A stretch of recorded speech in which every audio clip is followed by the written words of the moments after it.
there is validity to hot and trending books. There are definitely times where it's like, why is this book hot? I don't understand.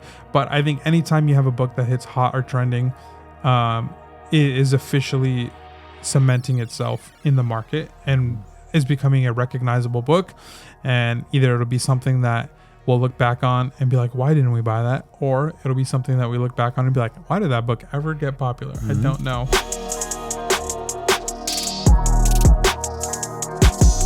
Hello, everybody. Welcome to issue number 20 of the Comic Room podcast. I'm your host, Spro's Comics, and here with me is my co-host, Mr. Longbox. How's it going? Issue 20. That's kind of a milestone, yeah? Yeah, I think so. We should do a special anniversary issue.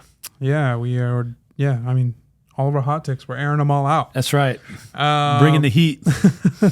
Today, we'll be talking about that a little bit. We'll be giving you guys our top 3 hot takes. And going to go over a little bit of news. Some big news for Mr. Longbox here regarding FF movie stuff.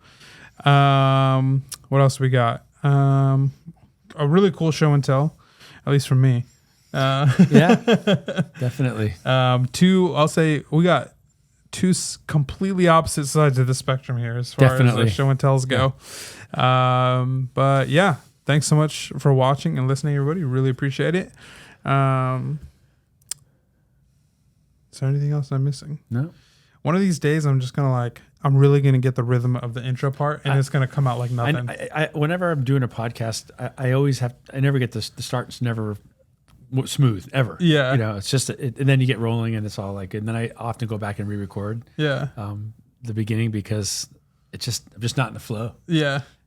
It's just because I feel like a few episodes ago is when I really started to kind of form like a somewhat of an outline for an intro.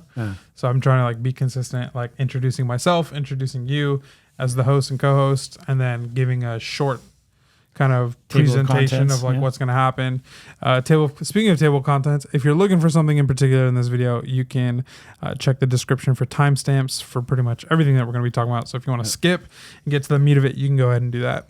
So I forgot that the first time, but well, I mean, and it is unusual because we're here. It's a Friday night. It's late. It's late. We're going to finish recording this after midnight. Yeah. But the reason for that is we just finished watching the Tyson Paul fight, which maybe we'll talk about later. But we're going to get into what we're going to get into first. Yeah. So, let's kick off with some show and tell. I should go first based on the gravity of the shows. I think if it goes the other way, my show and tell is just going to kind of pale in comparison. Yeah, sure. Not that I'm not proud of my show and tell, but as you said, they're just on opposite ends of the spectrum, and your end of the spectrum is the deeper end of the pool tonight. So, sure. I'll start with mine, and I'm really proud of this one. It is Catwoman 33, the Jenny Frison variant cover. You've seen it, I know. Yeah. And it's signed by Jenny Frison. Can you all see that? Right. Signed right along Poison Ivy's hairline there, or hairline.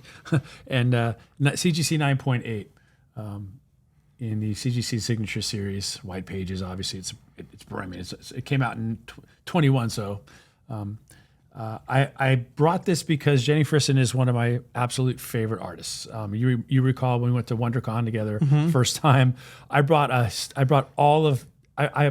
or finished buying every single Jenny Frison Catwoman cover that she had done, and brought it with me. It stood in a long line to get Jenny Frison's signature, and it wasn't cheap. It was like $10 a pop, which isn't actually not that expensive. Yeah. But it was because I brought 15 books. I spent half my money I spent at that con was getting Frison's signatures. Yeah. And this one right here, this is not a signature. I got it to con.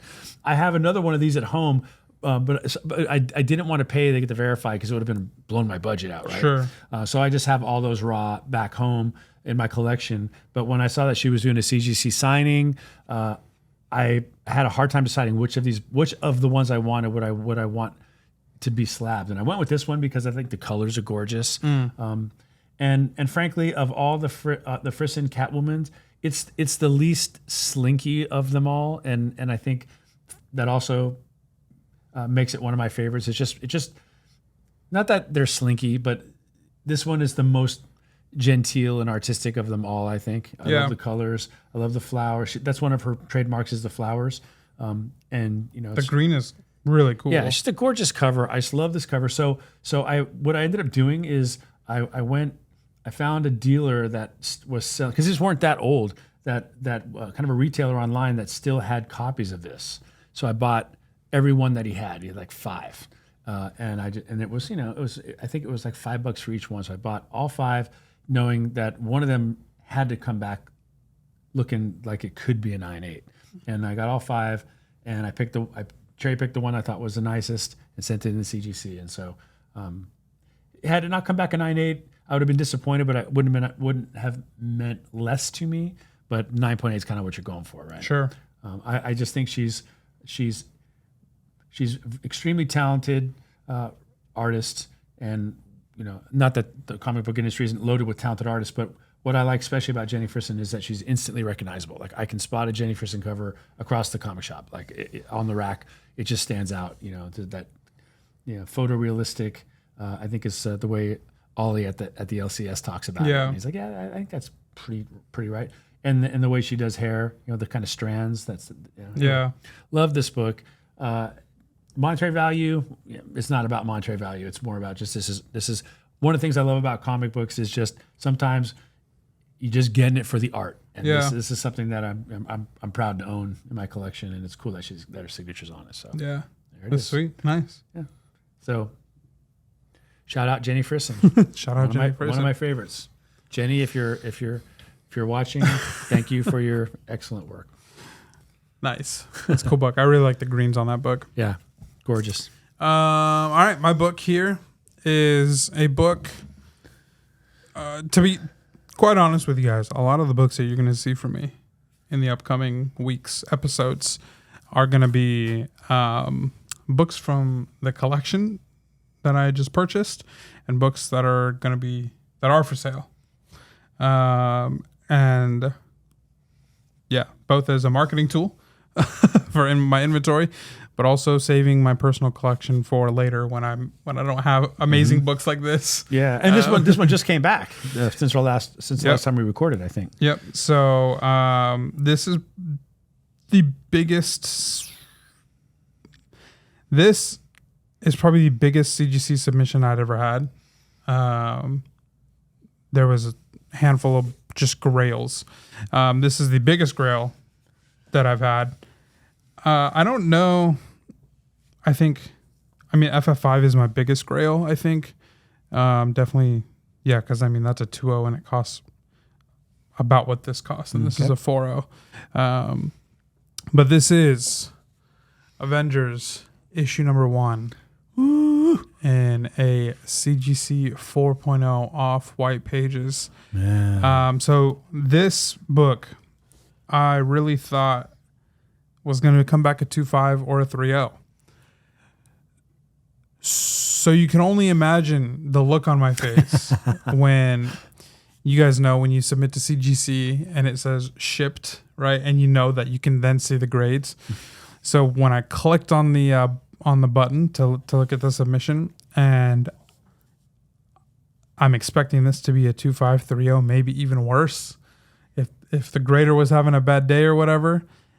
But to find that this came back a 4.0, I was completely and utterly shocked. It's a nice surprise, but it is a beautiful looking book. It is a nice welcome surprise. So this is a book that I just thought I was never going to own, to be honest. I think you've said it in conversation or you've said it on a past episode. It all starts to blend.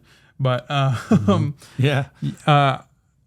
I think you had said that you don't fully understand the price of this book. Yeah. Because it's not a first appearance of anybody. It's just a first appearance of a team up. Right. And yeah, so that's why, 20 episodes in, maybe you've heard enough from me by now that, yeah, I don't quite understand some books I'd love to own, but I just would never be able to justify the price. Like Giant Size X-Men, I know that has actual first appearances in it. Yeah. But I don't understand the hype. I would love to own it, but its value for its market value for what I value it as is not even close.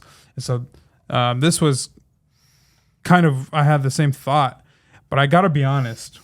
When I held this book raw, and you held it raw too, it totally shakes up the way that you perceive the book. It does. Totally, it did for me. And so I have a much deeper appreciation for this copy of Inventors 1. It just like, when I first held it, actually not when I first held it, because when I first held it, it wasn't my book yet. I was looking at it. Interesting distinction. And there was like I was being, too careful to make sure that I didn't do anything. I think I had even asked the guy who was selling me the book if he could take it out the bag for me. That's not a bad decision to make, honestly. So I'll say when I brought it home and I'd purchased it and I was getting it prepped to get pressed and I was holding it and I was looking through the pages, at that point, the book, like it kind of like sunk in like, wow. Yeah, it's not the first appearance of anybody, but it's the first appearance of, at that time, a C tier team up. But in today's time, it is the team up of all team ups. So, Avengers issue number 1 and a 4.0. If you're listening to this, if you're watching it and you're interested, shoot me a DM at Spros_comics. Yeah, I remember when I held it the first time.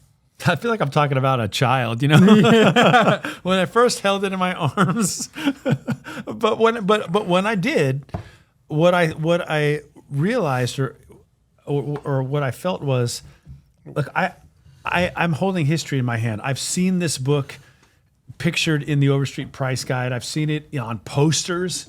I've seen it occasionally pop up on an Instagram consignment page with a very fat price tag on it. Yeah. It's one of the Mount Rushmore Silver Age Marvel books. And it didn't really feel that way to me until I was looking at it in my hands. Yeah. And I've held like Strange Tales 110 and I've raw and looked through it and I didn't feel that way about it because it isn't in the Mount Rushmore. We talked about this last episode. It just isn't. Yeah. Right. But that book totally is. Yeah. And when you have it and you're actually looking at it, you're like, wow, this is, I'm looking at one of the top tier of that era of Marvel rolling it all out. By it, I mean what everything we're celebrating right here in this podcast and everything we love about the hobby. So yeah, man. Yeah. I know you're selling these books. I don't know how you got more fortitude than I do because I don't think I could do it. Well, here's the thing. I haven't sold anything yet, so it's all talk. He's not really going to sell anything. Still in the process of bagging and boarding everything. I know it's been a week, and you're probably like, "Why haven't you not done it yet?" But some of these books, man. I mean, you look on the wall. Like I have runs and runs of stuff, and sometimes I just get lost like looking at the interiors. Like these are books I've never seen the interiors for. I mean, you've been sending me pictures. I send you a handful of pictures. I love it. It makes me think. I wish sometimes that we don't slab or didn't slab books because you're losing all that interior stuff. But I understand why we do it. Yeah. But can we just talk about this for a second?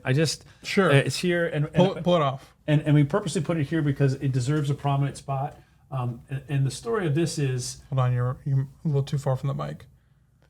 And the story of this book... Yeah, you're right. I forgot about that part. We put this one here because it's such a prominent book. And we want to make sure that you guys could see it. This is Terrors of the Jungle, issue number 19. It's LB Cole cover. Good girl art. All that stuff, bondage and whatever, if that's your thing. But so wait, let me lay down some extra context here. Yeah.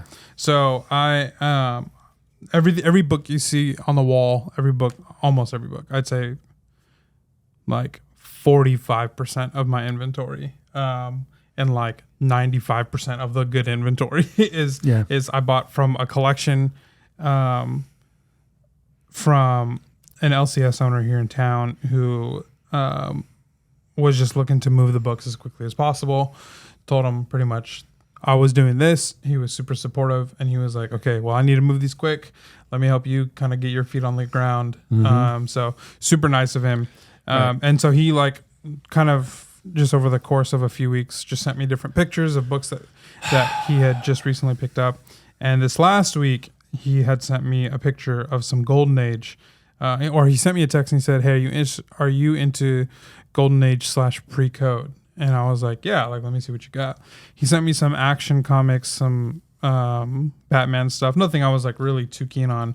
But I saw this one. I immediately recognized L.B. Cole, and I was immediately interested in. And yeah, I'll let you pick up from there. Okay. And you, so, you know, I'm at work. Oh, wait, one more thing. Sorry. Yeah. I'm not like a Golden Age aficionado. That's like one of my like blind spots at the moment, and something that I'm learning more about, but I'm not too familiar with the Golden Age market. My understanding of the Golden Age market as of right now is that Golden Age market, like Golden Age books, kind of go for whatever they want to go for, Pretty much. at whatever time. Yeah. And I don't know if that's right perception of the market, but sometimes like, you know, certain books definitely like have their value, but it kind of seems like if you have a book from like L.B. Cole, Schomburg, Matt Baker, and like somebody needs that book, most of the time those are deep guys with deep pockets anyways, and they're gonna pay to pick up that book. Right, exactly. So that's just my perception. So okay, that's all the context you guys need. All right. So when, you know, I'm at work and I get a text from Joshua and he says, hey, you know, we think about this book. I'm, you know, it's something that's been offered. So what do you think I should get it? And, you know, here's the price that's been offered for, and, you know, here's the condition I think it's in, and give me some details. You sent me a picture of it. I'm looking at it. There's one tear. Yeah. I didn't recognize it as LB Cole at all. I looking on my phone. And so I'm like, yeah. I said, well, you know, it's a Jungle book, and there's a lot of Golden Age Jungle books around. But it's definitely that good girl art. It's a bondage cover. It's all that stuff. And I said, I'm answering your text basically thinking about you as a retailer, right? And I said, I don't remember the book. I don't remember exactly what my words were on it, but I essentially said, there you go. If what really will make this book move is if it's like a big name artist, who's the artist? and I can see that you're typing, you know, and I'm, you know, getting busy. And then I see, you know, my phone blinks or buzzes or whatever. So I look at it, and it all says LB Cole. And I said, buy it. You got to buy it. Like it's, you know, so buy it. And what I eventually said was, if you don't buy it, I'm buying it. Yeah. Because I'll buy it but I'll buy it not to sell. I'll just buy it to keep it. Yeah, sure. My reasoning was, like you said, these books just don't come up that often anyway. They're highly sought after, and if you're going to be doing claim sales, which you are, it ups the quality of your claim sale. If you can bust out an LB Cole cover book that, I mean, with eye appeal like that, like it just makes your whole collection, your whole offering just levels it up. So it's a great book. Here's the thing: I still want that book. I have these incredible books on the wall. Today I let Mr. Longbox pick all these books you see. So he went through my most of them. I'm still missing like about probably a box and a half to 2 boxes worth of Silver Age. That's not graded yet, but I let him go through everything. So this is all his pickings. Yeah. But this book here is, I totally forgot what I was going to say. Well, you decided, hey, make sure you put that book on the wall. Remember that? I was going to, I don't remember. But anyways, I was going to say, this book, it presents, I'm doing what you hate. The reason why this is graded so low is because this book, I mean, is clean. Like the spine, a little bit of spine roll, but not a crazy amount of ticks. The worst of it is just the fact that it's about like a 1-inch tear. Yeah. Right here on the right side, which is unfortunate because it's a beautiful book otherwise. Yeah. You know what we have to do though, because the juxtaposition of these books would be hilarious, is we got to take a picture. I'll bring the 2 LB Cole Bible covers, and we'll put this one in the middle of the 2. Yeah. You got one on, you know, the Apostle Paul, one on Jonah and the whale, and was that it? Was it Jonah? No, it's not Jonah and the whale. It's it does have a little thing on Jonah. It's Joseph and the famine in Egypt, and then and then that one, like not at all, like completely like opposite, but except the one thing in common is LB Cole. So great book. Yeah, we just before this and before the Tyson fight, we were on Mon's Comics live stream that he does once a month. So go check out. I think it's still up on his channel. So if you guys want to watch us on that, go check him out. That was super fun. Yeah, it was but fun. I literally pulled this book off the press in the middle of that live stream, and I was because JP and Rohan of Back in the Game Comics, who host the I'm forgetting the name of it's not Den of Nerds. Sorry, I'm forgetting the name of their podcast right now. But they had brought out some Golden Age stuff, and then you had brought out some Golden Age stuff, and I was like, all right, let me pull this thing out from the press. You brought a heavy hitter to the party because I saw this Golden Age. These guys were bringing out Golden Age, but nobody had brought out LB Cole yet. So I was like, all right, I gotta show some LB Cole. Yeah. So that is a treasure level book right there. Nice book. But anyway, I just wanted to talk about it because I remember it has to be respected. Oh, okay, go ahead. This isn't what I wanted to say earlier, but I didn't even get to finish. Somebody had pointed out in the chat that the trade dress? Is that it's super cool. That's all they had said. I think they said like the title card is really cool.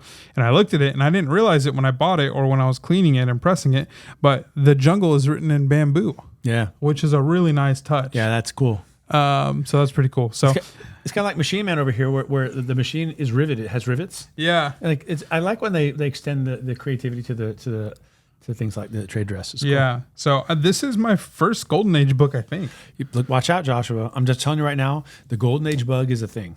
Like and I don't even know what else to say except it can get very addictive to buy Golden Age stuff because it's just a whole world. Like it's like going into a store full of toys that they've never even seen to play with before, and you look at it and you go, "There's so much more stuff that I've never even thought of that looks like a lot of fun."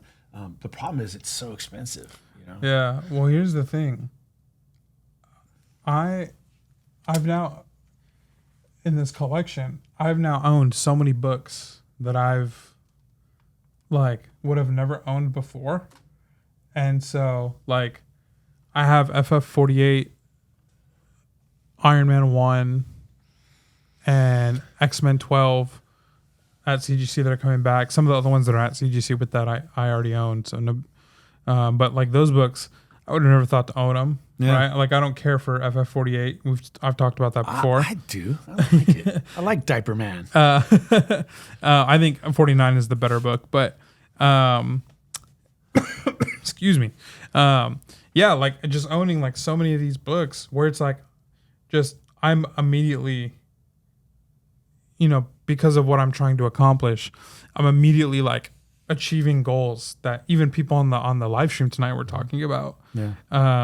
They're like, I'm still trying to get to that ASM 100, and I'm like, well, I did it not for my own personal collection, but because it happened upon me it's cool though, in a divine affirmation way. So that just means for my own personal collection, I'm saying all that not to boast, but to say that in my own personal collection, if I've seen all of these amazing Marvel and DC Silver Age kind of come through, and then hopefully I can pass them on, then for me, a lot of the Silver Age stuff is not too hard to find. Yeah. So in my own collection, I could see it pointing me towards a more Golden Age direction, because that stuff doesn't come around all the time. All it's going to take is for someone who has a collection of Golden Age books to get connected with you at a time when you're turning over your collection. You've sold some, and now you're looking to replenish. Yeah. And that'll be that, and you'll have it. Yeah. And I'm sure the texture of your collection is going to change radically as the sales continue. You get to cherry pick things that you want to keep. Yeah. And then anyway, it's cool. Yeah, I even got to do a nice little swap which was fun. So I got like that batch of CGC stuff in, and one of the books that I sent in was at ASM 50, and I was pretty confident it was going to grade higher than my copy of ASM 50, and I was right. It graded a whole 1.5 steps higher. So my copy was a 4.0, and this copy came back a 5.5. Better page quality too. My copy is a 4.0 off-white. This copy is a 5.5 off-white to white. So easy swap for me. Kingpin. You guys know I'm a big Daredevil guy. So that eases some pain in your past. It does. Yeah, I've told the story many times. I don't need to retell it. No. But So see, it's all working out. yeah. So yeah, I mean, I'm excited for what my collection, like how my collecting is going to change. I hear a lot of dealers say that they collect art.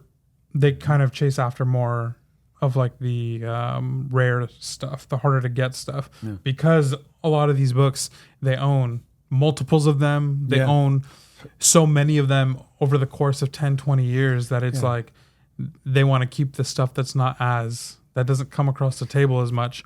Yeah. So I was even thinking, I was looking at my collection just the other day, and I was like, I feel like I'm going to downsize this a lot. And I think I'm just going to really like hone in on some niches. One, because there's so much satisfaction, and maybe when I get rid of these books and they're not in my possession anymore, maybe I'll feel differently, because that could You're gonna miss them. Yeah, when they're exactly. gone. Yeah, I'll miss them. But if I don't miss them too badly, then I think what I'm feeling towards my personal collection will be true, is like, keeping the lights on here, and so I'll have to get rid of some of my own. But I was on a lot of things this week. This past Wednesday, I did an episode with Rohan from Back in the Gang Comics where we talked about Penguin. And after we were done recording, he was kind of asking me about this whole thing, and he was giving me some insight on some stuff, and he was kind of asking me like what I like, and pretty much the three was like Daredevil, Doom, and Scarlet Witch. And so I was like, I wonder if that's just what like my Marvel stuff will become. And then sporadic, like Batman 227, like I'm not going to get rid of that book. I already know that that's never going to happen for me, because that's just my personality. My interests kind of wax and wane, and even within the comic book collecting world, as well as just with other hobbies. Like I have a lot of different hobbies, but even within comics, I'm in search of all the FFs right now. But then all of a sudden I'll be on this golden age kick. And then next thing you know, I'm looking for Matt Baker stuff. And the next thing you know, I'm just trying to run fill. Like I want to get a cool Bronze Age run. And so I don't think I'm ever not going to be a volume collector. Yeah. I'll just keep finding space. I'm going to start buying more and more intricate shelving units, or whatever. But I do, like when Rohan was talking about having like maybe 40 books or whatever it was he said. And then he proceeds to show us 4 or 5 of them. Every single one of the major bangers, that as you mentioned then is a reflection of his discipline to do that. For me, it's not a question of discipline. It's just, well, maybe it is. It's probably a lack of discipline, but that's part of what makes it fun for me. Yeah. So, when I, for example, when I see a Jenny Frison cover, I get it. I just, I buy them. They pull them for me at the LCS, and eventually, I mean, I can't buy every single Frison cover. Yeah. Eventually, I have to say no, but I'm not there yet. Yeah. All right, let's move on to some news. Yeah. Okay. You've been holding out. You said you had news for me, but you wouldn't tell me what it was. So I got a couple pieces here of FF news. Okay. So all right. So we have the first official synopsis for the Fantastic Four First Steps. This is from the Disney Media Press website.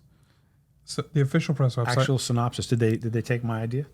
Fully ran with it, actually. Yeah, I'll expect a check in the next week. They canned everything they filmed, and they were like, that guy on that podcast that gets like 75 views, that guy, he knows what he's talking about. Well, they were view number 74. And that changed everything. My life has changed. All right, so they posted just the picture that we got before. You know that one. Yeah. I'm not going to bother editing it in because I don't want to.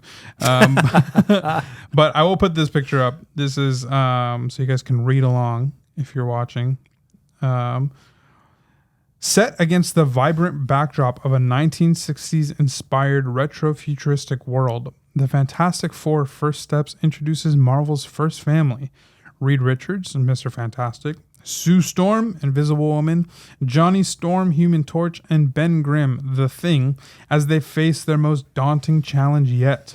Forced to balance their roles as heroes with the strength of their family bond, they must defend Earth from a ravenous space god called Galactus, played by Ralph Ineson, and his enigmatic herald, Silver Surfer, played by Julia Garner. And if Galactus's plan to devour the entire planet and everyone on it weren't bad enough, it suddenly gets very personal. That's it? That's it. So no plot, but a synopsis. Personal. I imagine that probably has to do with Doom. Reed and Victor Von Doom having gone to school together. What are your thoughts? What are my thoughts on that? I mean, I'm not surprised. We knew Galactus we got that at San Diego Comic-Con. We saw that, right? The big Galactus head. We already knew that Silver Surfer was most likely going to be a female character. I don't have a problem with that. I know some people react to that and they're like, maybe they're, I don't know if they're just movie fans and not comic book fans or whatever, but it's not out of the realm of the Marvel comic book universe for there to be a female Silver Surfer. So I don't care. I really don't care as long as it's compelling. Like, doesn't matter to me. They didn't do a great job with Silver Surfer. It wasn't a bad movie, but the Silver Surfer Galactus thing wasn't great before. So I'm assuming they've got a different perspective of how they're going to show it. So yeah, I'm stoked for it. I'm up for it. It's one of the most iconic and big bads that the Fantastic Four face, and it should be in the Fantastic Four movies because Galactus, that's where he emerges. So same with Doom. So I'm okay with that part of it. I have to withhold judgment until I know a little bit more, like about what's the actual story. I hope the story is really truly going to focus on Galactus as the villain, and not because the last time it was really just about the Surfer. But the Surfer is just the herald of Galactus. It's not really the story. The story, like if you want to do that, fine, do a Silver Surfer TV show because it's a really great story. The origin of Silver Surfer, or whatever, and whichever version of the Surfer you want. But I'd love to see them like really dig into Galactus, like make us feel the dread of Galactus. Like that. I know FF48 not your favorite cover, but the emotion that cover is pretty great. Like the even the Watcher looks concerned. Like they're all looking up, and it's like Galactus is coming, and it's just dread feeling, and you don't even get him until the last panel, and he's really big and scary. If they can pull that off, it'd be awesome. Like that's the key. Galactus has to be more than a cloud, and he has to be, the threat has to be real somehow. And anyway, so that's my thought. What do you think? I think it's confirmed everything we know, except I believe the female Silver Surfer, if I'm not mistaken, I believe that is that is now confirmed. I believe that was a rumor before. Yeah. I'm not sure that it was actually confirmed. So I think this actually confirms that for the first time on an official. And I think that's good because it ups the chances that the story's not going to be about the Silver Surfer. Yeah. Because if it's Norman Rad, then it's something else, right? Now we all know that character, and it's a great story. There's expectations. But then there's too many stories to tell because you already have, that's the challenge with the Fantastic Four. You've got 4 characters. So already your plate's full. Like how are you going to make it compelling when you've got 4 protagonists already? Now, if you make the Silver Surfer another protagonist, and then you have Galactus, you're back to the Fantastic Four movie that didn't do very well. So let the Herald be the Herald. Yeah. A cool-looking Herald. People are like, well, what kind of actress is... I don't really care because she didn't really have to act that much. Just Be on the surfer and look cool. Yeah. I mean, be on the board and look cool, and make us fear Galactus, who's on the way. Yeah. You know, let her be immensely powerful, and then make us know that she's just the tip of the iceberg of the power that Galactus has. Like Galactus just like, oh, here, have some power. Yeah. And she's instantly more powerful than almost any being on Earth, and she's nothing compared to Galactus. They need to make that real. Yeah. And if they do that, they're off to a good start. Yeah. So another tweet that I didn't save, and I'm low on battery, so I don't want to go look for it right now. But I believe it was the director had said in like an interview or something this week that there's going to be like somewhere in the beginning of the movie, there's going to be a montage of like the FF fighting all of these like lower level villains.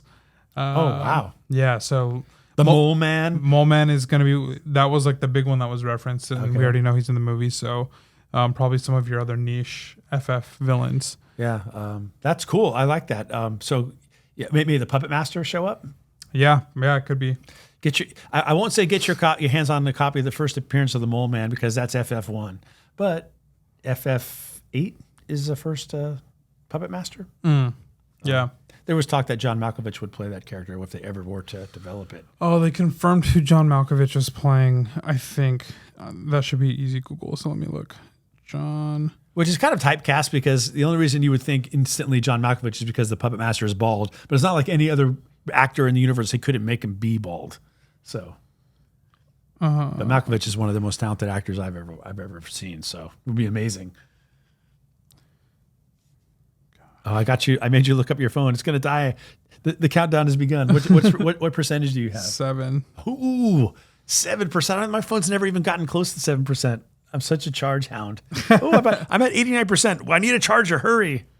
Okay, here we are. Please.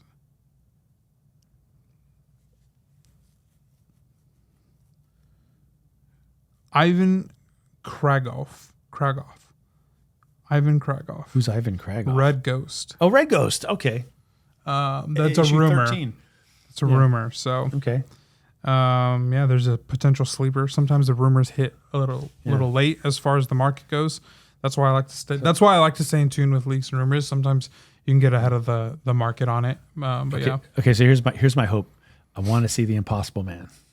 that would be cool. The Impossible Man is so cool. The Impossible Man is spoofy and goofy and funny, but he's also insanely powerful. And I have his first appearance in issue 11, so let's go. Okay, and here's the last piece of news here. This actually connects with the FF stuff. Okay. Ralph Innocent, I feel like I'm pronouncing that wrong, so excuse me if I am. The gentleman who's playing Galactus, he posted on Twitter, Marvel does, well, he said Marvel do the coolest rap gifts. He's talking about like as in when they rap. wrapped the shooting. Yeah. However, he then tweeted after, he said, okay, so I need to choose my words more carefully when talking about Marvel. My lovely Carhartt sweatshirt was a gift from Matt, the director. The movie has not wrapped yet, and I have another day to do. I need a grown-up to do this stuff for me now, don't I? So I think he probably made that post. Marvel saw it. Marvel called him.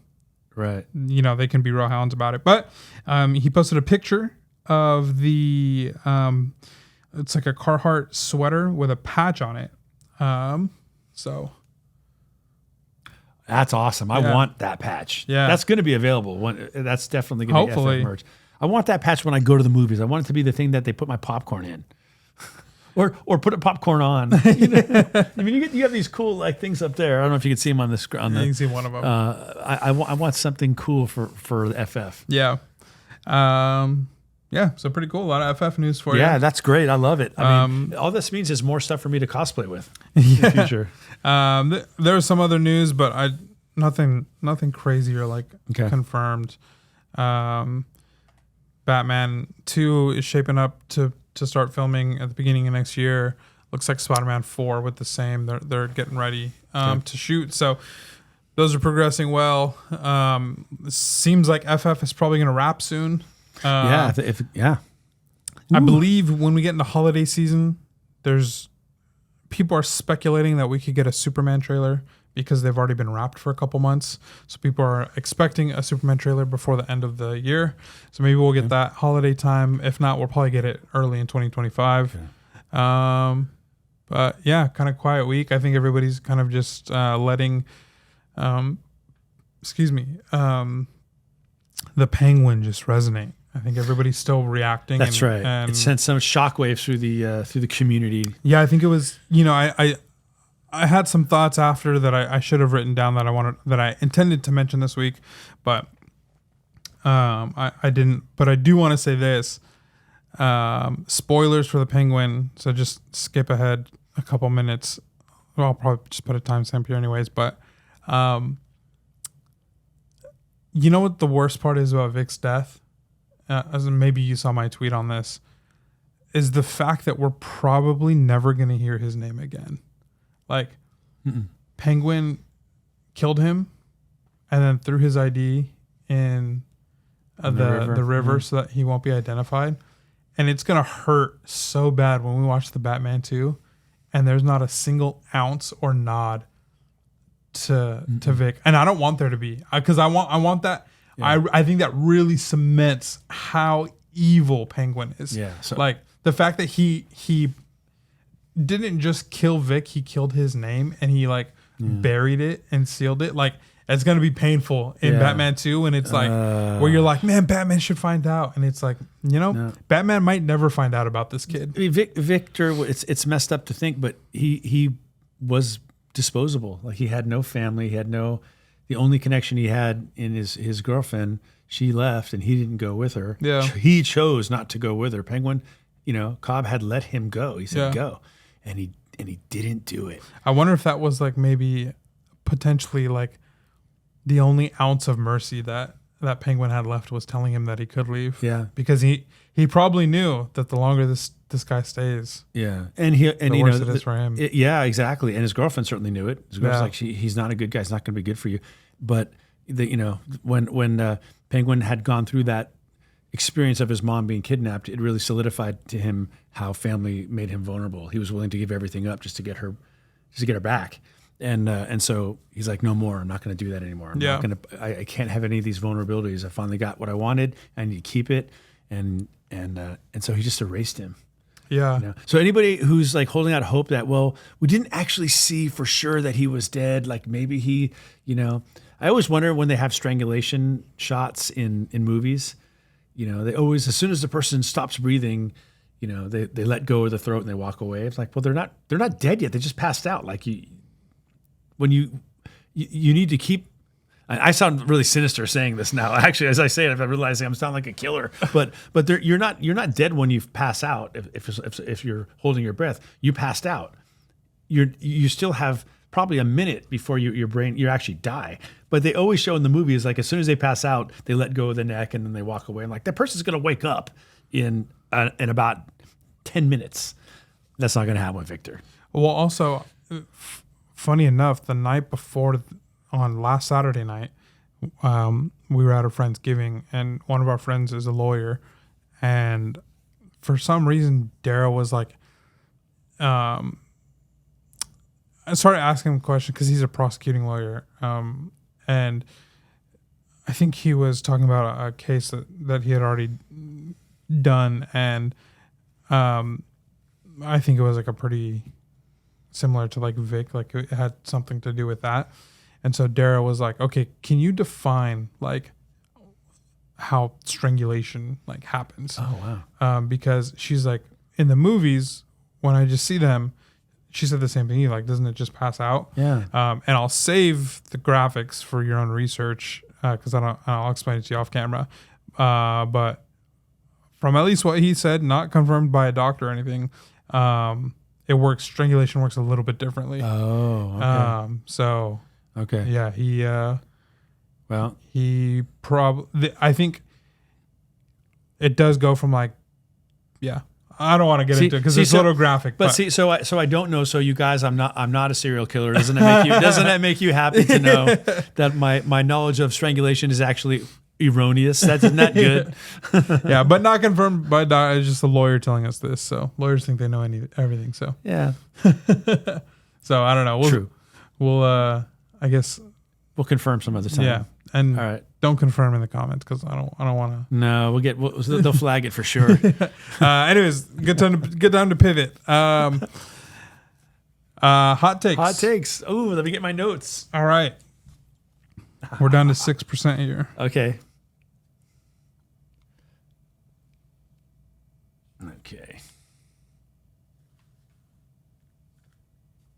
Who's gonna go first? We got 3 each. Are we gonna like go? You go, then I go, then you go, then I go. I guess that's probably what we should do. Man, there's like. Why don't you go first? Because I'll see if I can come up with my third one. Okay. You run through all 3 of mine? No, let's go. Okay. Back and forth. Yeah. Okay. My first hot take is that 20 years from now. He's already laughing at me. He's already laughing. He thinks I'm going to say something outrageous. Okay, 20 years from now. Funny thing is, I can't even read your writing. Yeah, but this is as good as I can do. 20 years from now, collectors will cry about not buying Conan 1 when it was still affordable. 20 years? 20 years. 20 years. So in 20 years when I'm 77, which you could fact check me on that one. And it could be sooner than 20 years, but I'm going to say 20 years. It could really, all it's going to take is one good production. It could be TV, it could be a movie, could be something else, a really good storyline or something like that. But I think it would probably have to be a major production type of thing. But I say that because Conan 1 is at this point, vastly undervalued book. Now, I'm not saying underrated because I don't know if I can say that because it's undervalued because it's not that popular. So how can you say it's underrated? Like it just hasn't caught on, which sounds odd since it's 1970. It's always been a popular book, but just the values haven't been there. And I took some stats here, what the census counts are, and there are a lot of them. There are almost 6,100 on the census, and 9.0 8.5, 634, 9.0, 495, 447 and 9.2, 404 and 9.4, 219 9.6, and 106 and 9.8. So it's not like it's as scarce as you might think. People, when it came out, recognized that it was a cool collectible thing because Conan was not unknown. Conan was a literary character. So you had that. So it's not as scarce as some of the other 1970s first appearances, but it is a first appearance of a character. Whether or not he's popular, he's a part of the universe. He's iconic. He doesn't interact with the Fantastic Four, and he rarely interacts with any because yeah. Well, he's like indie now, right? Yeah. Well, exactly. Now he's been bought by Dynamite, I guess, and they're running with it along with Red Sonja. But it's a property. Conan is a property that it's not going anywhere in the comic book universe. At some point, I don't know when. That's why I got to say 20 years. At some point, somebody's going to do something outstanding with the character. And issue 1 is, I'm not saying it's going to go to the moon. I'm saying it's going to adjust to where it's on par with the other Bronze Age keys. And right now, it isn't. Right now, the value.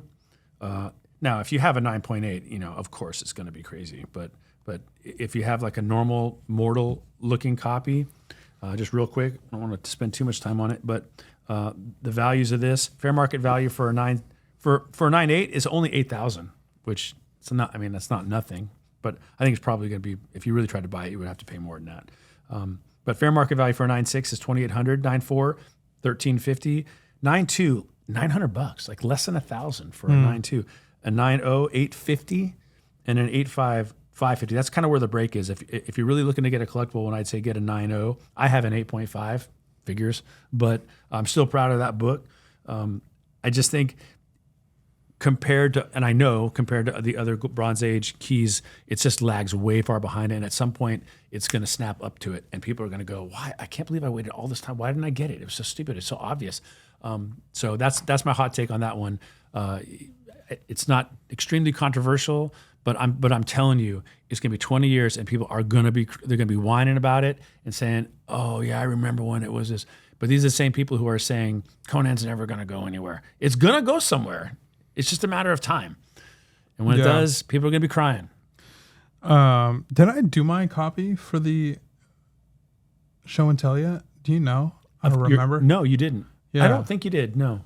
It's a cool story behind it. Yeah, it is. Yeah. I'll give you guys a quick teaser now for those of you that stick around to the meat of the video. But my grandpa, when I was in high school, handed me a trash bag, like one of those big, hefty gray, the black ones, full of baseball cards. Full. Whoa. And then like a small stack of comics. And my grandpa, I don't even know how to describe my grandpa. You've met him a couple times. He's cool. He's if my grandpa could like live in the woods and hunt and like be like a true hunter gatherer for the rest of his life, he would. Like, and even it's in like his Bear Grylls, you know? Yeah, literally. And even in his older age, like he lives in with my parents, like in their backyard in a like little RV.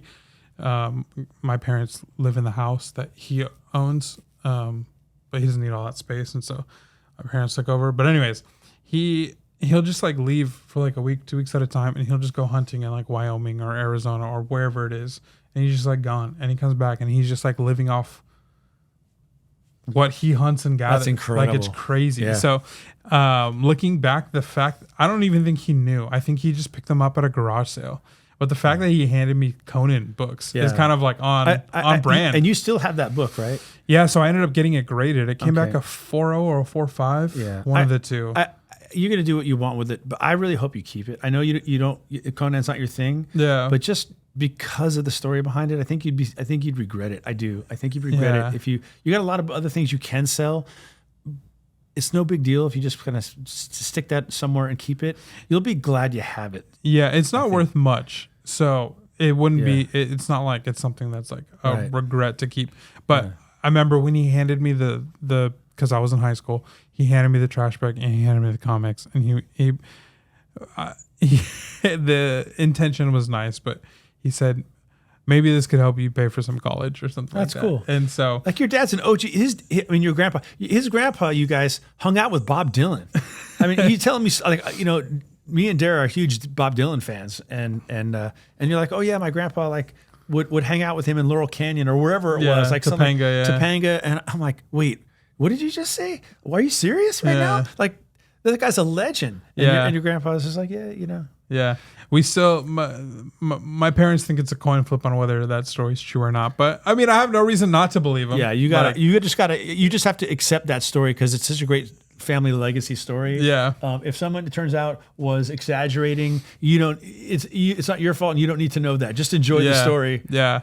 But yeah, I think one of the Conan books, the Barry Smith one that was on the wall, that was in there. It was, it was all number ones. It was all Conan. It was like Conan Annual 1, Conan King Size 1, Conan number 1. So whoever he bought it from at a garage sale, they had it. I mean, Conan does have a cult following. There's no doubt about it. Like every now and then, there is the Conan collector in the crowd, and he's the only one buying. He's bidding against himself, you know, but he's buying everything in sight. Yeah. It's an interesting vibe with Conan collectors. I don't even consider myself a Conan collector. I'm not trying to fill the runs on Conan, but I just recognize that this is just an opportunity. Yeah. The book is.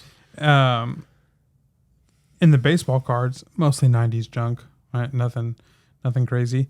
There is a lower tier, and there's probably 3 cards that are like somewhat valuable out of all those cards you gave me.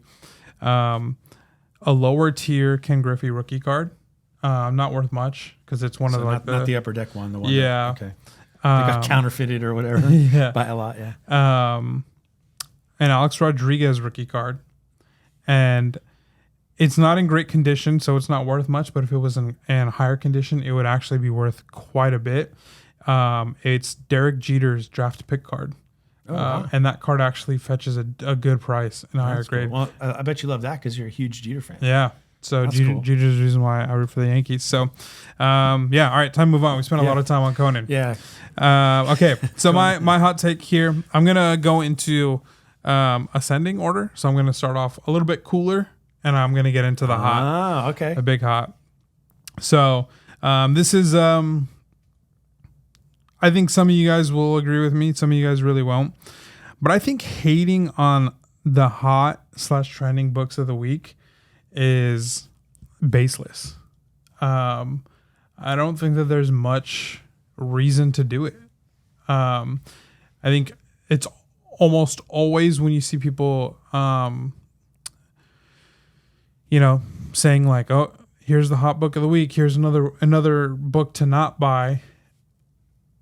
There is no like valid reasoning or market data to actually not support like those claims. It's just being contrarian. Yeah, it's being contrarian because sure, a majority of these books in the long term like probably don't end up being much. But I'm just going back in a recent memory. Mm-hmm. First appearance of Spider-Boy, right? Hot book. Yeah. That cover. 7. Yeah. The secret cover. Yeah, the spoiler cover. Yeah. That was a hot book. Yeah. That book, it's not as crazy as it was back then in the same week, but it's actually held still pretty $50. well. At least $50 if you want a raw one. Yeah. Ultimate Spider-Man 1 from this year. That book. Mm-hmm. Still holding surprisingly well. Yeah. And these are just like new comics that have done that. Absolute Batman. I saw some sell this week. It's been about a month since its release. I saw some sell this week on a claim sale for $16. They were flying off the shelves for $16. And it was originally $20, but the seller was doing 20% off everything for Veterans Day on their claim sale. Oh yeah, I know that. I know who the seller was. And so he had them for 20, but they were selling for 16. I mean, you couldn't.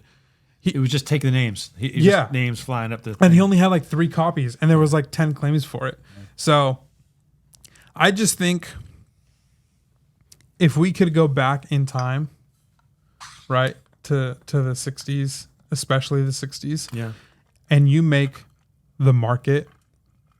I know this is an impossible scenario that I'm playing out because you can't have the market that we have today in that time while cranking out all of these types of covers, and they're not the publisher's not trying to get their fingers in on our market, right?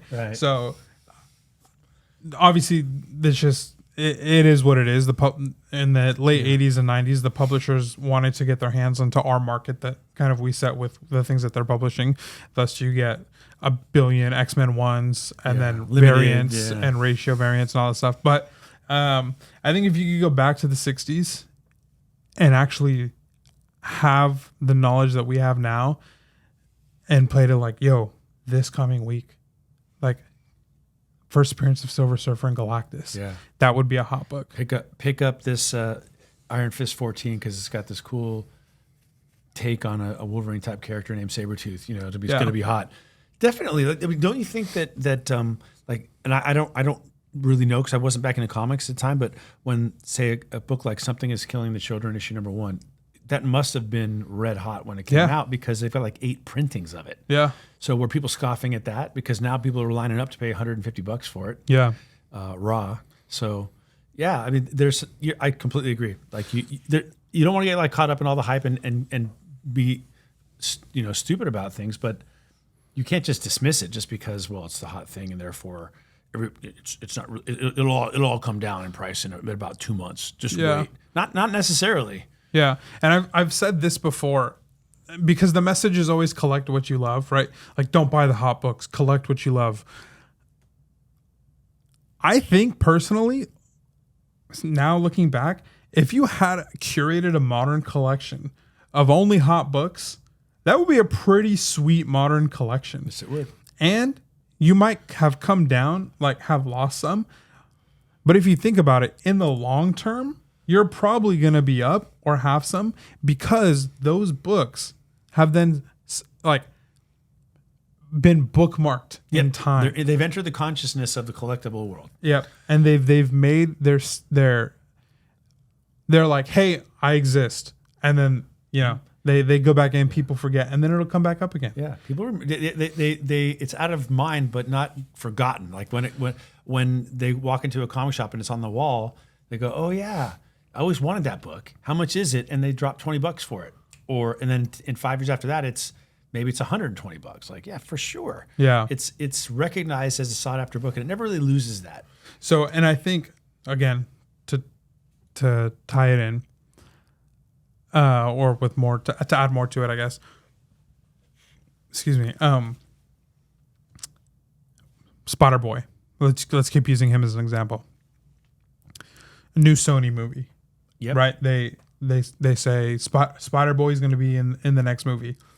Every single comic collector is going to know exactly which book is going to sell and exactly which book they either need to move or people are going to be like, dang it, why didn't I buy it back when it had come down from being hot? Like, right. It's not kind of if it's entered into that sphere of movies and TV production, it's like a helium balloon. It's gone. It's going, and you're just watching it and going, well, I don't think I could go wrong wherever I buy this book at this point.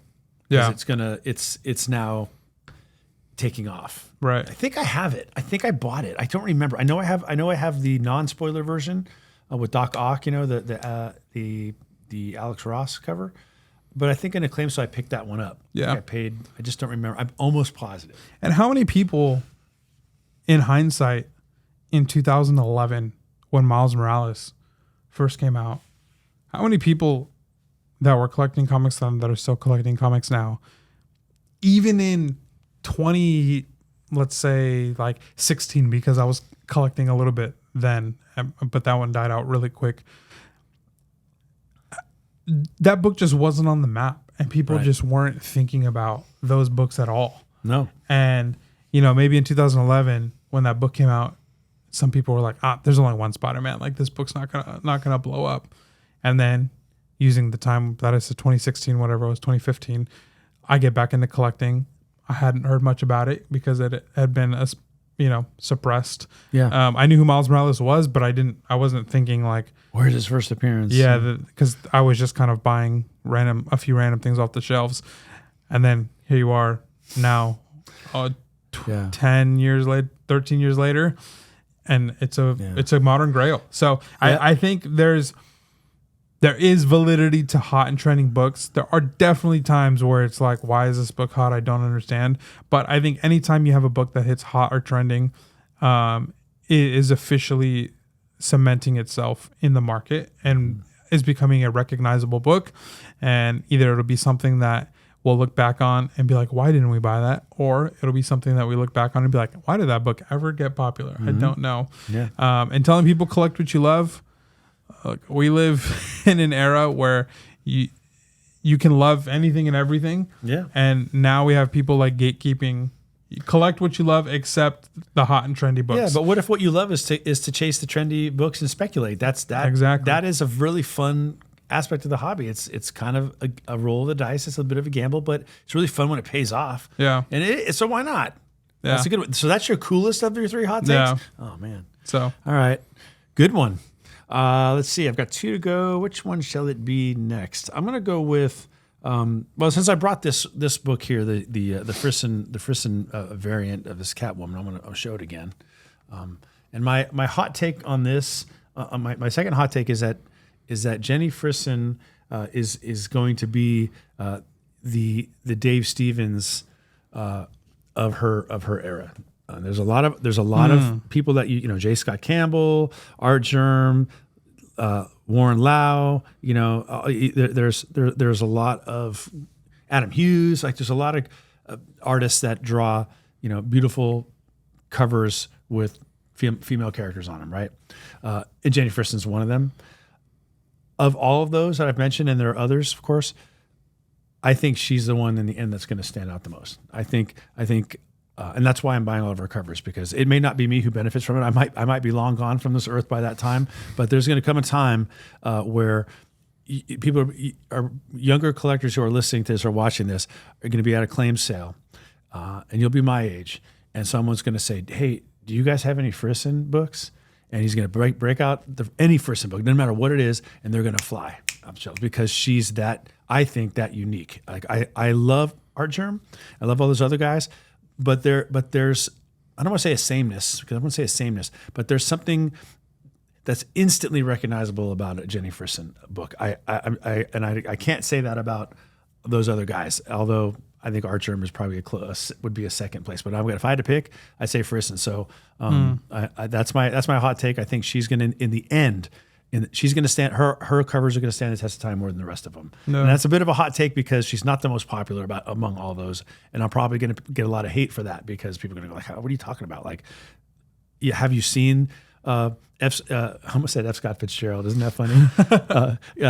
Campbell. Have you seen his work on Spider-Man, or have you've not looked at Art Germ's work on just about anything? No, I've got those covers too, but Frison is the one that's, she's going to stand out in the way that Dave Stevens stands out it's instantly recognizable. Like when you see a Dave Stevens cover, if you've never seen it before, it's a Dave Stevens cover. You're like, or Matt Baker, same thing. I put her in the same category as Matt. I wrote it down. Kind of like a Matt Baker or a Dave Stevens.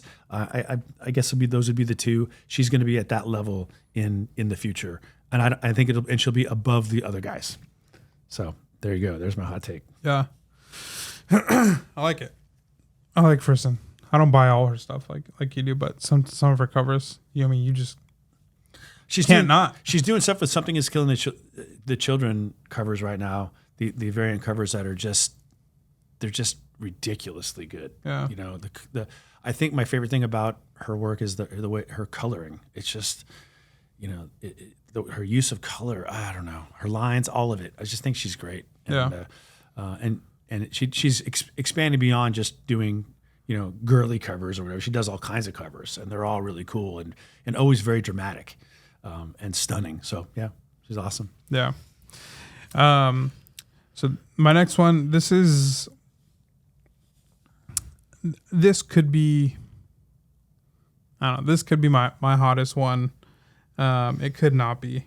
Actually, I'm going to make it my hottest one, so never mind. Okay. I'm going to do another one. All right. I'm going to swap them. This is kind of like twofold here.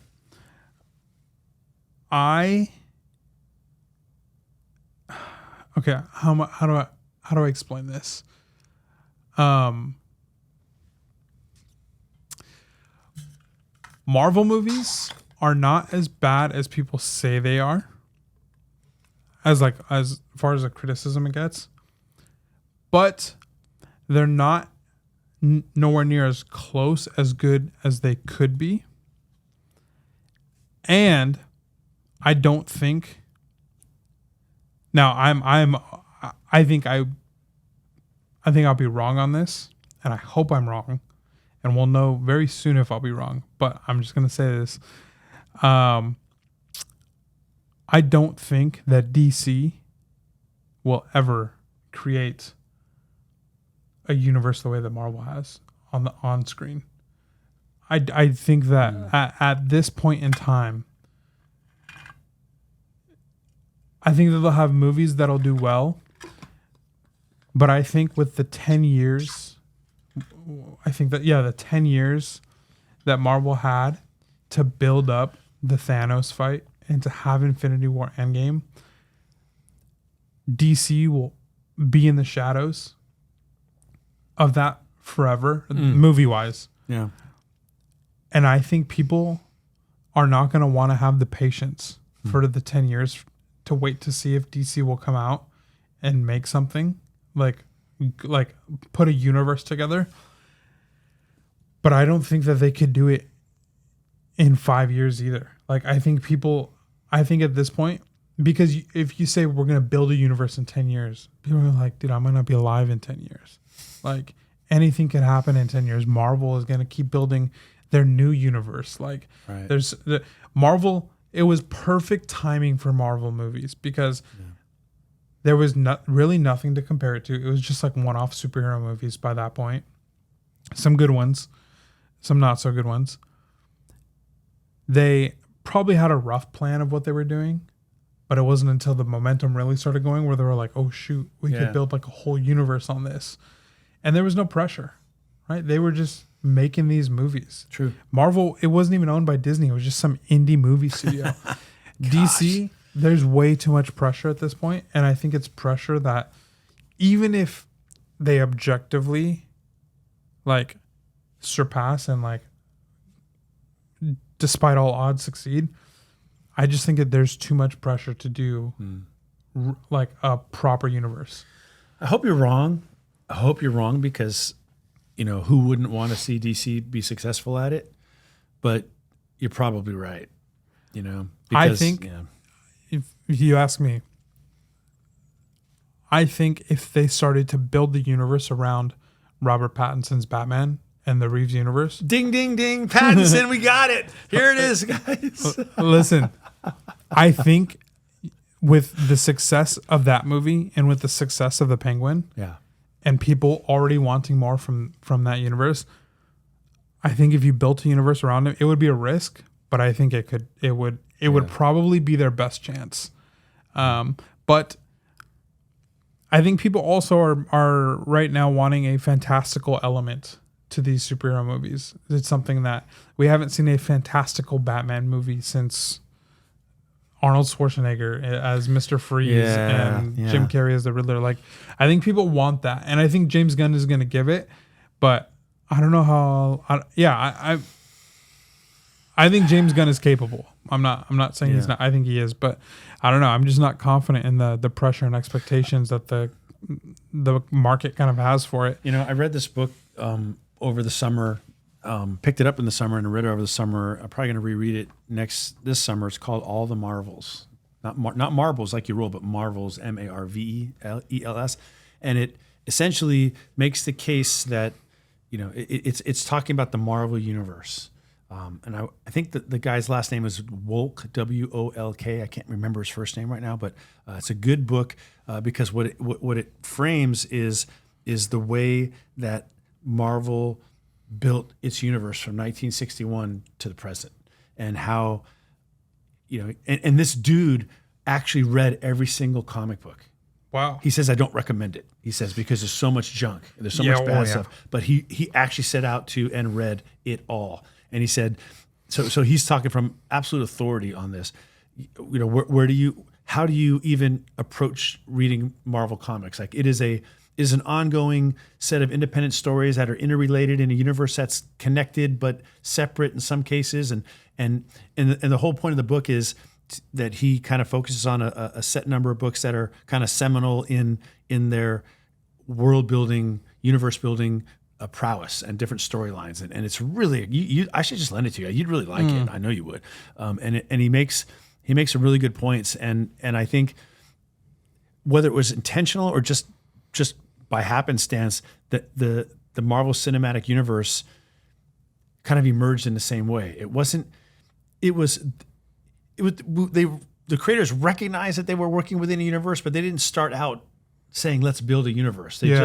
But you know, they started having crossovers and stories kind of impacting, and you would remember, you read the comics, you'd have those little like notes from the editor, see Silver Surfer, you know, that kind of stuff.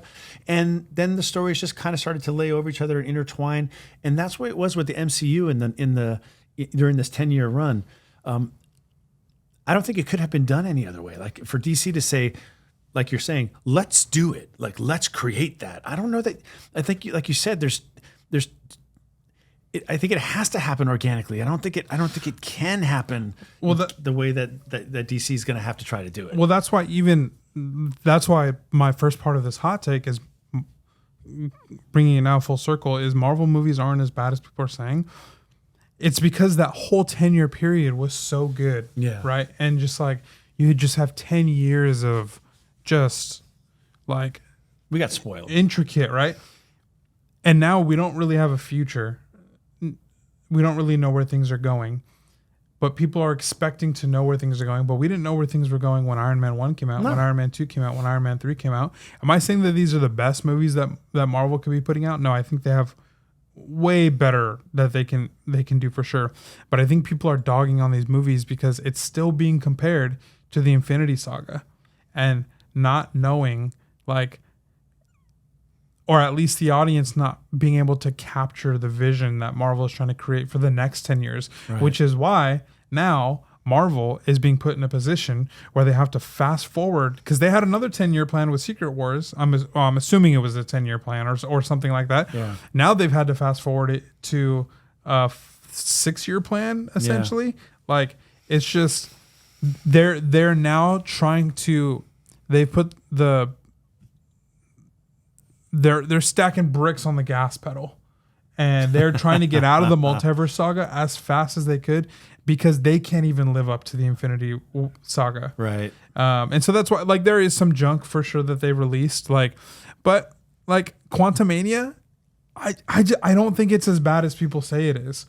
Thor: Love and Thunder, not great, but some really good moments in that movie. It had moments. It just was kind of schizophrenic tone wise, but the parts that were good were really good. Yeah. The Marvel, their biggest enemy is themselves, and specifically the studio. Mm-hmm.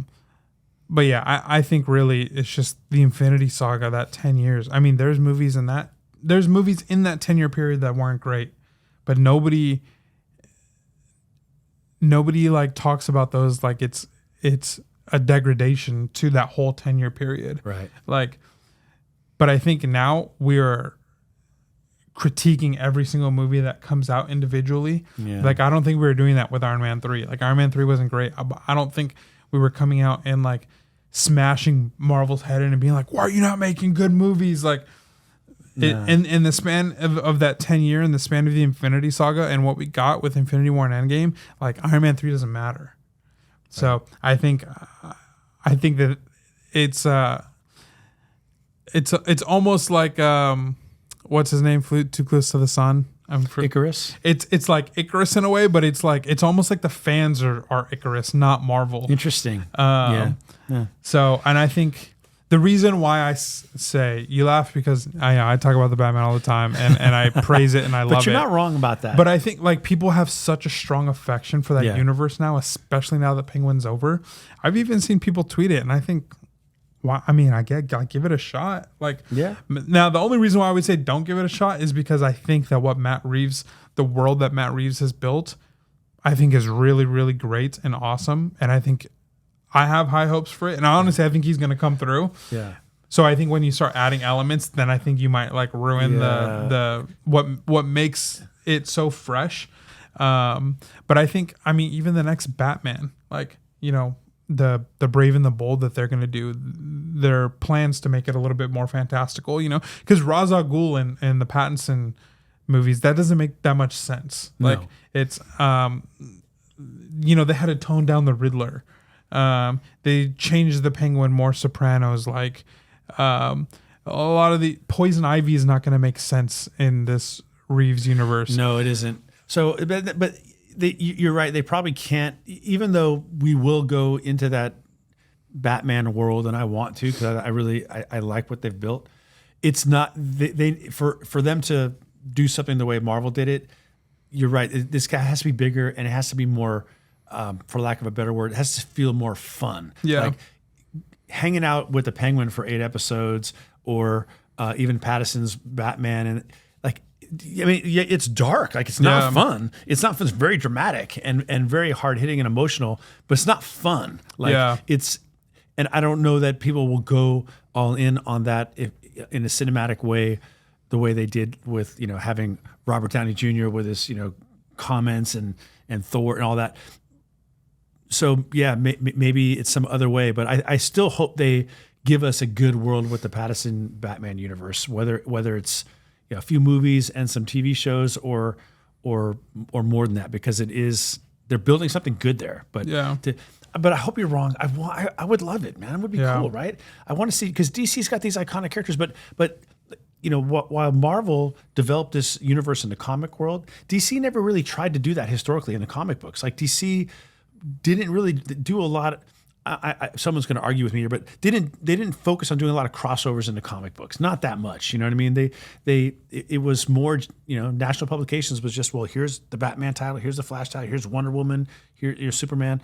Whereas Marvel was always more about the interaction. So maybe it's they have to buck who they are a little Yeah. bit, you know. But anyway, they're an entertainment company, so they should figure it out. Yeah. So All right. I'm interested to see what happens. Yeah. But yeah, I think post Infinity War Endgame, we now hold all these movies, like we look at them with a very close critic's eye. Yeah. Whereas that whole 10-year period, social media was what it is today. YouTubers and comic book movie YouTubers, Yeah. like there wasn't even that many. So there's not, even just like volume wise, like there's not that many people in the past, right? When like Iron Man 3 came out, of people like dogging on that movie compared to like the amount of Piling like on now. onto like Quantumania. So it's like now that's cementing Quantumania as a really bad movie because a few hundred content creators made videos dogging on it, where it's like a dozen content creators with Iron Man 3. The comic room, we're going to make or break the whole next DC endeavor. So yeah, that's true. All right. And I hope I'm wrong, but I don't know. It's a hot take and it's fair. All right, here's my last one. It's probably my hottest take of definitely my hottest take of the three. And it is that the comic book grading industry, the comic book grading as a thing, ultimately will decimate comic book values. And the reason for that is simply we're all going to find out they're not as rare as we think they are, which bums me out. But every day, the books that I hold, the census numbers grow and grow and grow. And you know, you buying this collection just kind of was a bucket of cold water in the face about that reality. Like, how many like collections are there out there that are all raw, and they haven't even sniffed CGC or CBCS. Like, we talk about the CGC census as if that's the only one. Does CBCS have a census? Like, I can't find one. I've never really looked either. But whatever the CGC census numbers are, it's more. That's been graded, but it's only going to go up. It's not going to shrink. It's never going to shrink. And so, we're willing to spend, a good amount of money on a book because there aren't that many copies. I think eventually we're going to find out, at least for the Bronze Age and up, and frankly, I think the Silver Age too, for a lot of it, it's not as rare as we think. And once that happens, it's going to be harder to make the case for the rarity of it, which is why I think, if you're going to collect even Silver Age for an investment, if you're doing it for yourself, then it doesn't matter. But if you're like legitimately thinking, I don't know, stock market or comic books, if you're going to do Silver Age, you've got to get high grade, because it just you have way too much competition. Or you got to do the Golden Age, and if you do Golden Age, that's not frankly as rare as we think either. It's what I think we're going to find out, and it's only when you get up to the high grades that you really see rarity, and we're only going to find that out more and more as things get graded. When things weren't getting graded, we had no idea, But now, So I hate to say that, because I own a lot of Silver Age stuff. I own a lot of Bronze Age stuff. I don't want to see people come to the conclusion that they're not as rare. So I try to get high grade for things that I think are investment. I call them investment quality books. But I think in general, if you're thinking about investing, it may, and it does pay me to say this because I do invest in them. I think, you got to watch out for the realities that grading is going to reveal. There are more copies than we thought. Yeah. I have a couple counters to maybe ease Good. your mind. I would like some counters. I need some counters. CGC just had mass layoff. They let off a ton of people. Okay. Mostly because, from what I've heard, books, and this is kind of funny considering that the vintage turnaround time right now is 81 days, which implies that there's a lot. Yeah. But they had mass layoffs. The reasoning is apparently because CGC is not getting that many books in like they were getting in 2021, 2022. Okay. So their volume has decreased, and because of that, they've had to do layoffs. I don't work at CGC. I don't know anybody at CGC. This is just what I've seen on the internet.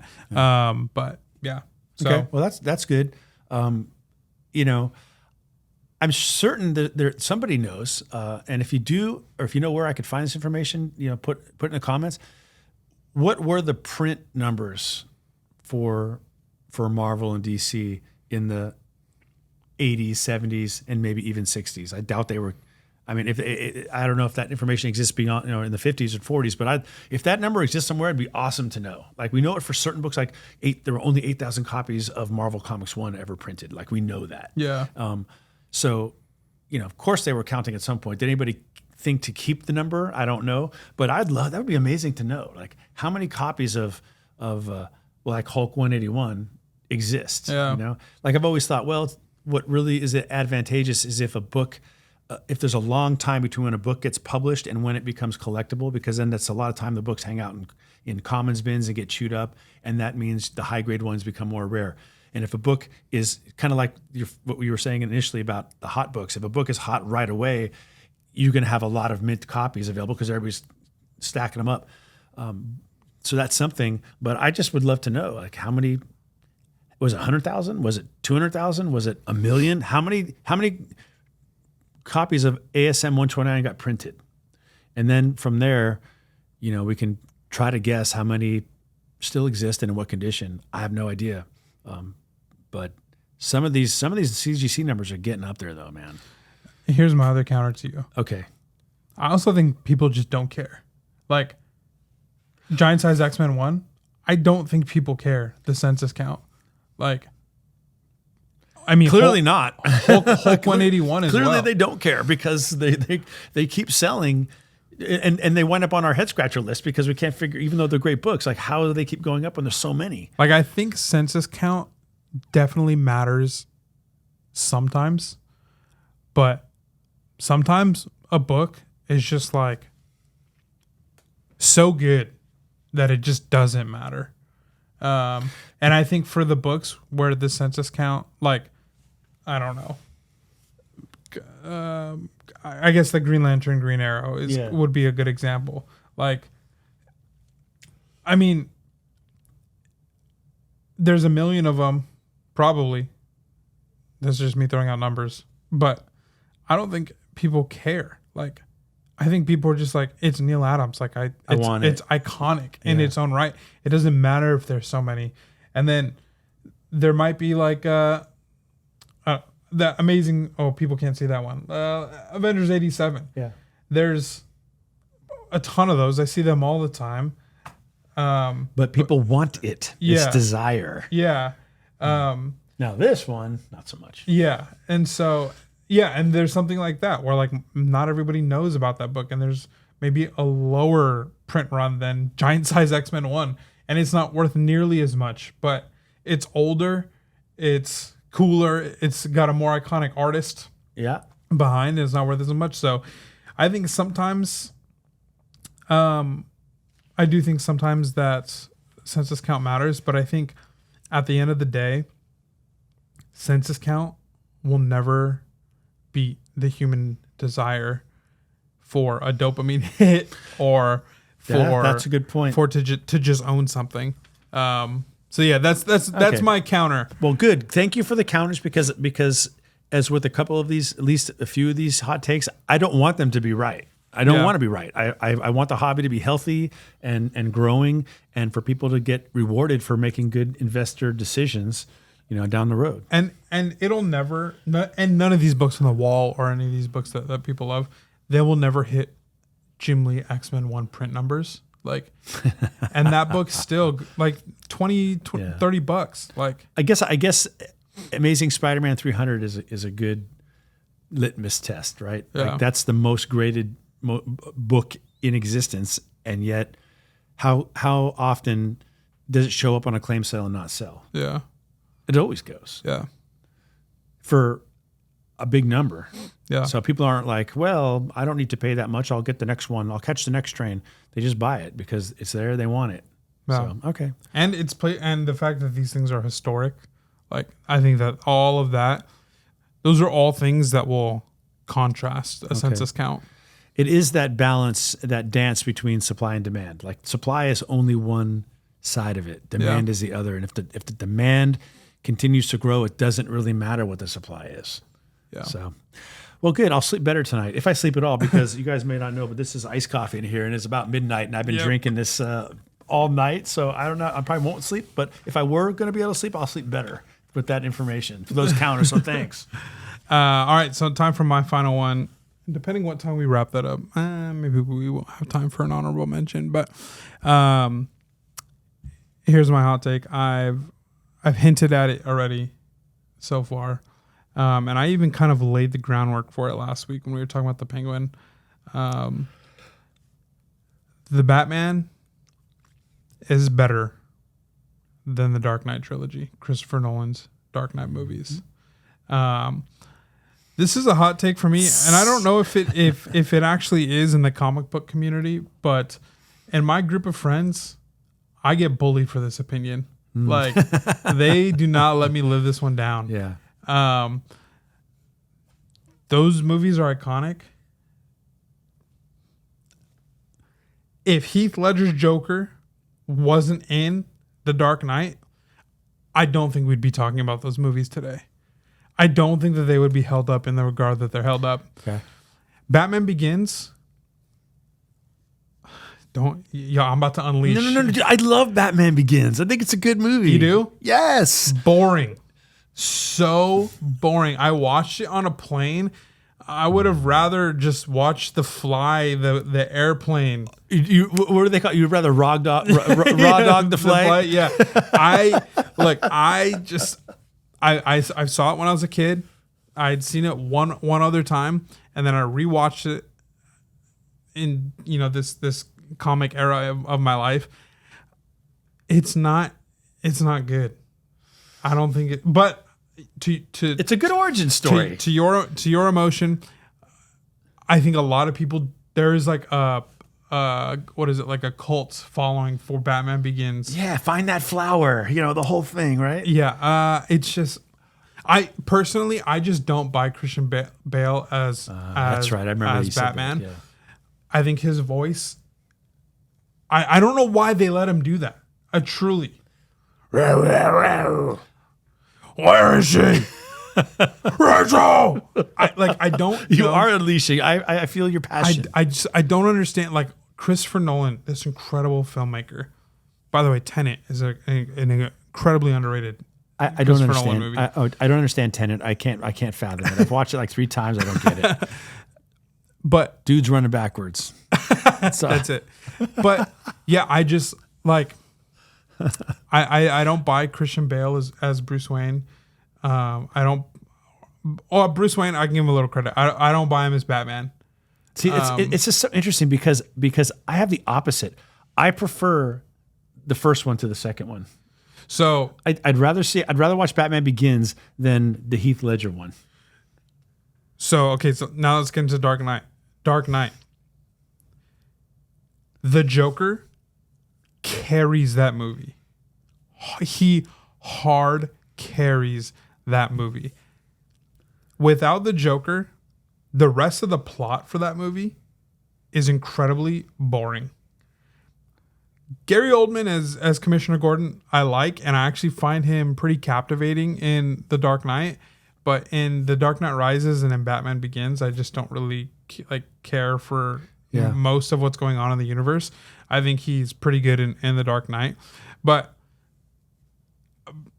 yeah, without the Joker, like, I truly just don't think anybody is talking about those movies.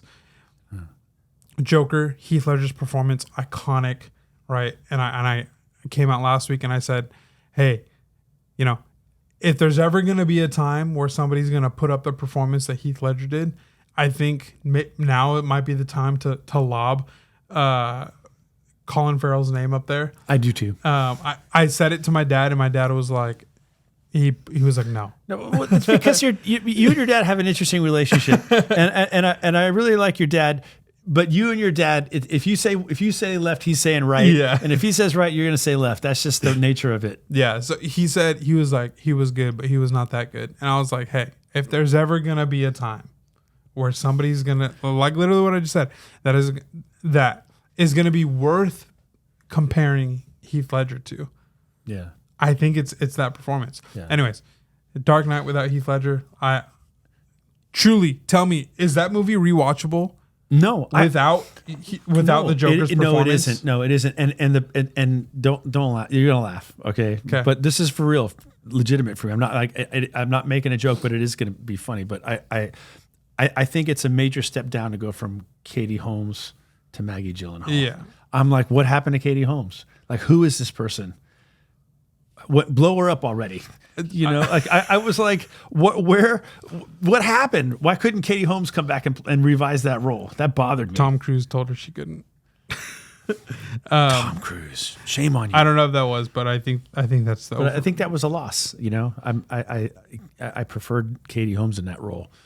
Let me see. But when Heath Ledger was on camera, because he was so good, he was almost unwatchable. If that makes any sense to you? He was so good, he was actually detestable. Like I didn't, not Heath Ledger, but he played such a detestable Joker that I squirm when he's on the screen. That's how good he is. Yeah. But it makes, I don't like it. Like, it's a weird thing. Like, he was so good that I can't watch it. I don't understand that. When I was editing the podcast last week and you said the same thing, I was like, I don't understand what he's saying. What you're saying. I mean, I just want him to get off the screen. It's, you know, yeah. Oh, why so serious? Yeah. Like, I'm not making fun of it. It was incredible. Yeah. It just makes my skin crawl. But Yeah. that's what he was going for. And he nails it. Yeah. He's so good that I can barely watch him in this role. So that's what I mean. I guess I kind of understand it, but wouldn't it be one of those? I think you're describing it like opposite the way that most people would. Like, it's so good, I can't stop watching, and I don't know why, because it's like I don't want to stop watching. No, for me, it's just I want to stop watching it. It's not that I don't want to stop. I would like to stop watching. I'm not comfortable watching this character. He's making me uncomfortable. But I think that's intentional. Like, you shouldn't be comfortable watching this dude. He's disgusting, and you know, even just the weird way he's walking away in the nurse's dress as the hospital's blowing up behind him. I just want a linebacker to tackle him and just smash him. But that's because he's so good at it. Yeah. So I don't think I've clarified my meaning to you at all, because I know you don't agree with me. Well, but that's okay. This is what hot takes are. It just sounds like you don't like it. Like, that's what I don't understand. Yeah, I don't think I do like it, but it doesn't mean I can't objectively say it's incredible, and that's why I don't like it. He plays it so well that it's not watchable for me. See, that's where I get confused. It's like he plays it so well, and that's the point. Like, it's supposed to be captivating. Like, even if it's something that you don't want to watch, he's so good and it's so captivating that's like you can't help but watch it. That's why I'm confused with you're not watching it. I don't fast forward it. Like, it's not like I get him off there. So I mean, it's a relief when the scene is over, though, and we're moving on to something else, because there's only so much I can take, because he's just so smarmy.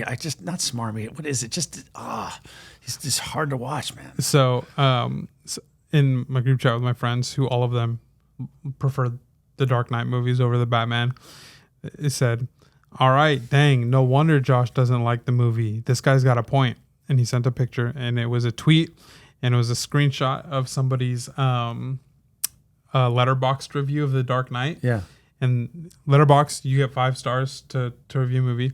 So this person gave The Dark Knight 2 stars and said, "Bruh, we supposed to believe these dudes were fighting over Maggie Gyllenhaal?" Exactly. Thank you. That's awesome. But I mean, but to your point, I preferred the Pattinson Batman. Hold on. I want to get to the Dark Knight Rises before we get into Batman. Dark Knight Rises. I can appreciate the fact that Bane has been caricatured because of his design. Yeah. But I think it is forgotten that he's actually like a genius, and he just deduced that Batman was Bruce Wayne. Yeah. Like, that's how smart he is. So they leaned into that, but goodness, Tom Hardy's voice, I cannot bear to listen to that. And then I think the whole, this is where it becomes unbelievable to me, the whole series, right? Is because Gotham is just Chicago in one movie, and then it's Pittsburgh in another movie. Like they're just filming it in these real life cities. Like who's to say if there was a fourth one, it wouldn't have been L.A. Like they like really like he was just like picking his metropolitan city in America to film in. So it's so tangible, right? Because I've never been to these cities, but you can. It's very recognizable, especially if you're from America, because it's like, oh yeah, this is how cities look in America. And so like Gotham's not dark in The Dark Knight, and it's not dark in The Dark Knight Rises. I'll say in Batman Begins, it has a totally different feel. And then he totally loses it. He just is like, you know what, let's just make it a metropolitan city in America. And so it loses that touch. Yeah. That being said, this very tangible city that us Americans are familiar with, and then you bring in Ra's al Ghul and Talia al Ghul, and it's like it's hard to buy and to believe. Now, with the Batman, although it's filmed in London, they give Gotham its own feel and its own just identity. And I was talking about this with Rohan when we were talking about the Penguin. They say that Matt Reeves' Batman universe is very grounded and realistic. I see it, but I also like there are fantastical elements to that movie. Like the fact that it is always raining in Gotham. It is always like dark. Like that's the opposite of Nolan's Gotham, and it's the opposite of comic book Gotham. Like Nolan's Gotham is very bright and the sun shines there, but there's like the actual dichotomy of like downtown Gotham that we see throughout the movie, where it's always raining, it's always cloudy, it's always dark. When the sun is out and it's still like overcast sun, and you see like Bruce, he's like wincing and he puts his sunglasses on, like he's not used to the light, but he like lives in like a different part of town. But that downtown Gotham, the imagery is this place, it's so bad that even the weather here is bad. Like so with the bright sunniness of Nolan's Gotham, I just can't really believe that Ra's al Ghul, and I mean Liam Neeson is Ra's al Ghul. Like, could you whitewash a character any more than that? And he was, they just treated him as a disciple of this other guy. Like he was a lesser version of the guy that lived up on the top of the hill, and it didn't. Ra's al Ghul's got a lot more gravitas than that in the comics, And I know it's not just about what the comics say, but I felt it was like Ra's al Ghul lightweight, kind of thing. It's what it felt like to me. The one thing I did like about that first trilogy was the Batmobile. I thought that was the way they showed the Batmobile was as like a tank with these huge. That was sweet. They're selling those. They just listed them. Say, what's that like meme where it goes and you have the AOL sound in the brain? You just broke my brain because I'm like, how am I get my hands on one of those? I want one. I don't remember if it was 10 million each or 3 million each. Okay, well, scratch that then. Yeah, we're not there yet. But that would be amazing. I like the Morgan Freeman character. I like that dynamic a lot in those movies. But the Batmobile in Pattinson's world was just as sweet because it was like a muscle car version. Yeah. We watched that movie together in the theater, and that was my favorite. Didn't we? No, I don't think so. I watched it with Deb. That's right. We talked about it. But that was my favorite scene in the whole movie was, and I don't really go for the car chase scenes that much. They bore me for the most part in movies. But that scene in the Batman, that car chase where Penguin thinks he's like got him, and then suddenly he doesn't, and I got you. Oh my gosh, it's so good. I was like cheering, when you see the Batman. He's looking at him upside down in the rear view mirror, and Batman comes walking out of the flames, and that music, the orchestra sound. Yeah. It doesn't get any better than that for a Batman movie. Let me give you another reason why. All right. Now we're going to talk about the Batman and why I think this is the better Batman movie. All right. So by the way, everybody, we're at the halfway point of our podcast right now because Josh was about to talk about the Batman. so I'm going to get into screen time. Okay. Yeah. Let's go. In suit. Yeah. As Batman. Okay. I'm going to run down a list here. These are Batman screen time by actors. Okay, so this is the actor in the suit of Batman, not as Bruce Wayne, in the suit of Batman. Okay. In first place, we have Ben Affleck. Between two movies, technically 3. I think these numbers are a little bit skewed, and I'll explain why. But Ben Affleck has the most screen time as Batman at 158 minutes between Batman vs. Superman and Justice League. Okay. The reason why I say his is a little bit skewed is because they're actually counting Zack Snyder's Justice League, which was a 4-hour movie. Oh. And he had a lot more scenes as him in the Batman suit. I don't actually know what his screen time is as Batman just in the regular Justice League movie. Okay. But 2 movies, 158 minutes. Okay. In second place, Christian Bale in Batman Begins, The Dark Knight, and The Dark Knight Rises. He is in suit for 151 minutes. Okay. Between 3 movies, okay? That's an hour and a... No, 2.5 hours. Yep. Between 3 movies. So less than an hour a movie. Third, Robert Pattinson in 1 movie, 129 minutes. Yeah. He's only 22 minutes behind. That's a pretty strong case. And this is why it is the better Batman movie, because he's actually Batman. It's not the Bruce Wayne movie. Yes, exactly. And look, don't get me wrong. We're gonna get there, because I remember one of the critiques when this movie came out was like, well, that's not Bruce Wayne. He wasn't a playboy. And I'm like, have you ever heard of a story arc? Like, have you ever heard of character growth? He's a kid almost in the Batman. He's young. He's a young Batman. And it's like it couldn't have been more clear in the movie. Like he couldn't have written it on a whiteboard and you guys still wouldn't have picked it up. Yeah. He doesn't care about Bruce Wayne. All he cares about is vengeance. That's why the end of the movie is so important, because he's realizing vengeance is not what he's supposed to be. He's supposed to be a hero for the people of Gotham. But that's why he gets mad at Alfred. He yells at Alfred and he tells, you're not my father, because he's like, I don't want to go to your stupid meeting as Bruce Wayne. I don't care about that. Like, I care about being Batman and I care about getting vengeance for my parents. Like that's his whole thing.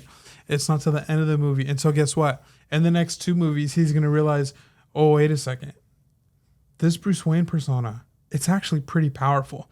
And it could actually put me in positions where I can get a lot of information. Yep. And that's going to matter to him because he's actually a detective in this movie. Yeah, which I really like. That, like the very first scene where he shows up, I think he's on a crime scene as Batman, doing detection. Yeah. Which is what, let's not forget that Batman's first appearance and longest running title of where he appears is Detective Comics. Like, we forget about that, or it's just a cliche in our minds, but he was a detective. Yeah. He solved crime with his brain. Yeah. Yeah. So in another critique, and this is I'll say this one's not as bad, but I'd say it lacks critical thinking skills. He's not even that great a detective. He was always one step too late on the Riddler. That's the point. Imagine in this first Batman movie, he was just the perfect detective and the perfect Batman. Well, you wouldn't want to watch a trilogy. Right. You wouldn't care. You'd be like, oh, this Batman's just OP already. Yeah. Like, we're watching a young Batman, a young Bruce Wayne actually struggle to figure out who he is as a person and is realizing that I am smart, but I'm not smart. I'm with the Riddler. I'm not smart enough to beat this guy. Yeah. Because the Riddler outwit him the entire way. Yeah. And then the when he goes to visit him in jail, that scene sent like a shock through Batman, because he then realizes that the Riddler's actually not as smart as he gave credit to. So he got outsmarted by a guy that actually wasn't really that smart. That's such a cool thought that we're not talking about a creation story where Batman is created fully formed, like a mature Bruce Wayne Batman. He evolves, if I can use that term, from a young. It's a true origin story, unlike the Dark Knight Rises, where he kind of just becomes Batman and he's fully formed. We're getting him as a young Batman, where he gets to learn lessons. It is a story arc, and it's much more satisfying. And it was a bold choice. Like let's do Batman a little differently. Let's actually show him learning on the job. Like that's it's such a cool way to do it. I don't see what the problem is. I don't see why people are expecting him to be perfect. And he's never perfect even when he is fully mature. Anyway. Yeah, because then he has his ego and his arrogance that steps in the way. Yeah. So I think we have a whole trilogy. They need to create arcs for the character to last. Yeah. And obviously, it'll come. If it doesn't, then you guys all have free reign to obliterate me. But I don't think that Matt Reeves and the people around him who are building this world, I think that they proved it with the Penguin, that they know what they're doing. Yeah. That they know how to build a universe. So it's a hot take. It's an early hot take because we've only seen one movie, but you're going out and you're going to say it now because you've seen enough to know you're going to pull it off. Yeah. I saw somebody say, I saw TikTok, and this is the reason why I saw somebody on TikTok talking about it, and somebody said, well, we at least need to see the second movie come out, like to actually properly like compare a sequel to The Dark Knight Rises. And I was like, yeah, or to The Dark Knight. And I was like, yeah, totally fair. And I was like, okay, even then, if you're putting the Batman up against Batman Begins, the Batman smokes Batman Begins. Yeah, I agree. And I've been taking bullets for this. You laugh at me. I got friends that will just straight up mock me. And now after the Penguin is said and done, now people are jumping on this train. Yeah. And I'm like, I've been here the whole time, baby. Yeah. I'm pulling the. Hey man, I laugh at you, but not because I think you're wrong. I laugh at your man crush on Robert Pattinson. But I think the Batman is everything you say it is. No, I know you agree. I know that you also just find it funny. I do. But I do. Like, you know what? Like soon enough, like my takes on this movie, it's just going to become commonplace, and I'm going to be here. I'm going to be like, yeah. Do you have the receipts? I've been saying this from the beginning. Yeah. Yeah, I mean, this podcast is all the receipts. I guess that's true. We're making a receipt right now. Yeah. So, yeah, and I think, to tie back to the second hot take with the DC universe, they're going to go for a slightly older Batman. I think maybe his late 20s with already. This is where it gets confusing. They're going for a Damian Wayne Robin, which is his son, but it's like he had 3 other Robins before Damian Wayne. Yeah. 4 technically, if you consider, well, no, I guess that's technically told later in time. I was thinking Carrie, what's her name? Carrie from the Dark Knight Returns, Frank Miller, but that happens later in his life. Yeah, and I don't think that that's canon. But yeah, you have 3 other Robins. They'll make sense of it. They have to. Like, you can't have a movie and not make sense of it. But I think they said that they want the Batman to be generally the same age as Superman, David Cornsweet, and like the age that they're setting him in the universe, so that they can kind of like grow together in that universe. And because if they're going to be leading the Justice League and be the heads of the universe, like, you kind of want them on, like, you don't want like an older guy who's going to like sunning the rapidly one, that, and also just like, the difference between 20 and 30, whatever, the difference between like 50 and 60, like there's a lot of aging that happens. Tell me about it as you get closer. So they're definitely going to go more fantastical with it, which I think is I want more fantastical movies. Like, that's why I'm excited for FF. Like, I want the more fantastical, like retro, like make it like a comic book. Make it silly. I don't have to make sense of it. Like, don't get me wrong. Like, I love Matt Reeves' Batman. Can you turn it off and then turn it back on? So if you look at the top, there's like a little switch. You try that. And then do it again. Yeah, there we go. We're good. I don't know how long that was off for, but I don't think too long. No, I was kind of checking. Which means we gotta end soon because I don't want to edit all this. But we're wrapping it up here. But fantastical. There's room for it. Yeah, make a big, like, getting on a gigantic, one of those big roller coasters. Yeah. Just take me for a ride. Yeah. It doesn't all have to make sense. It's supposed to be fun. Yeah. Make it more comic booky. That's cool with me. Yeah. It's okay. So, those are my 3. Okay. Did you have give no defenses? I think you said you had 4, right? Yeah. Don't give any reasoning. Just drop it like a mic. There will come a time when Dell and Gold Key Comics will step into the spotlight, and once again, collectors will be crying that they missed the boat. Nice. All right. I don't agree with you, but I know that is a hot take. That's what most that's definitely what makes a hot take. Yeah. Let me see if I can come up with one, because I didn't come up with 4.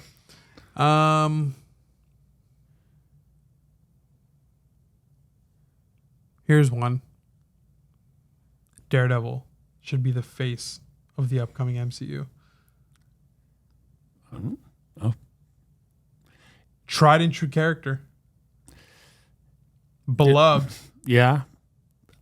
Not as known, but people are willing. Neither was Iron Man.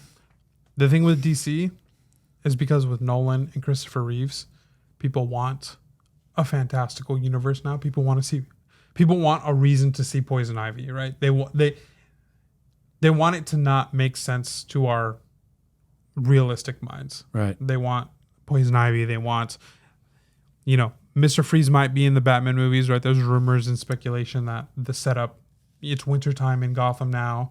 And so the city's flooded. It's a perfect setup for Mr. Freeze. How do you make it make sense in in Matt Reeves' universe?